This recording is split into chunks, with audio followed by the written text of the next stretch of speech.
Hello, Daniel Tokar here at the Willow Forge in Shepherdstown, West Virginia. We're going to continue with the Blacksmith Dictionary today with even more tools that you probably don't have in your shop. And a little bit of information about how some things evolve. Okay, you've probably all seen stuff that looks like this. It's channel iron. Kind of channel that's used on the bottom of a lot of railings.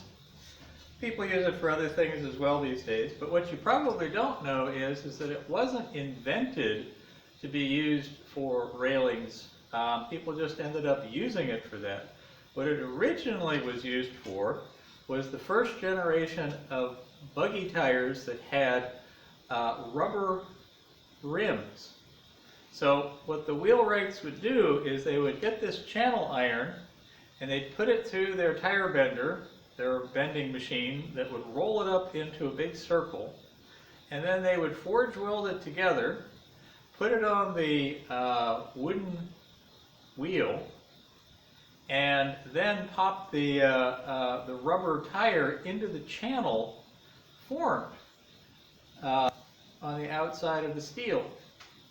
So, if you're going to forge weld that together, you've pretty much flattened it out in order to make the weld. So you've got to reshape the channel iron back into the shape.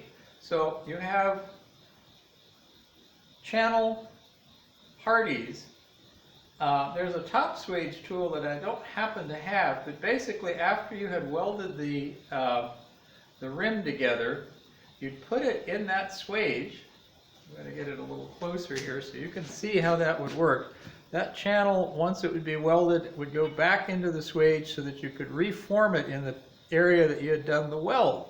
So of course you needed to have these hardies in different sizes for different size channels. So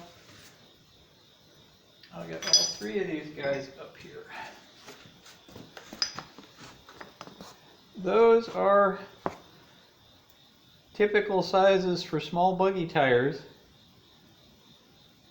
Say 1 inch, 1 1/4, 1 1/2 inch buggy tires. And like I said, I don't happen to have the top swage that goes with these.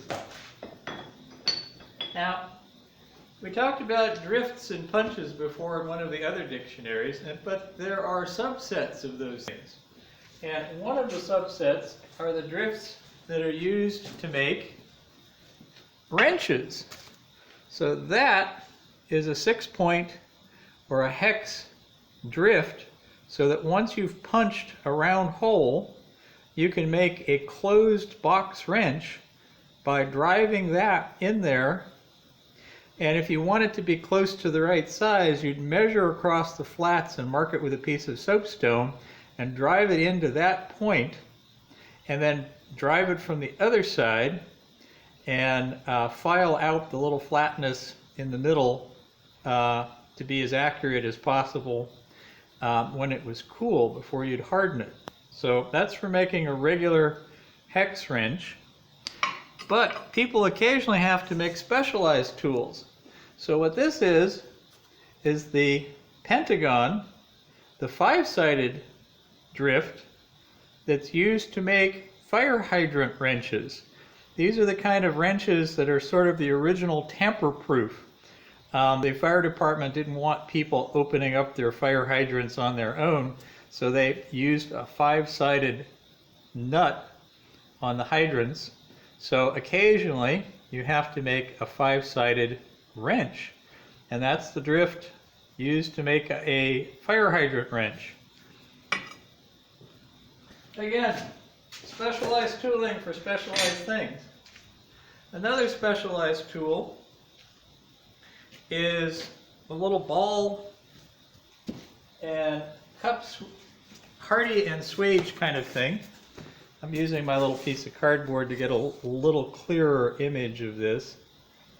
And all that is a hardy that has a forged in depression, and you have a ball bearing that matches.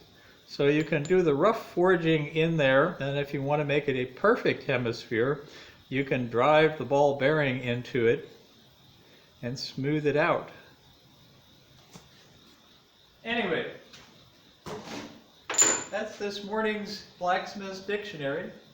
Bye.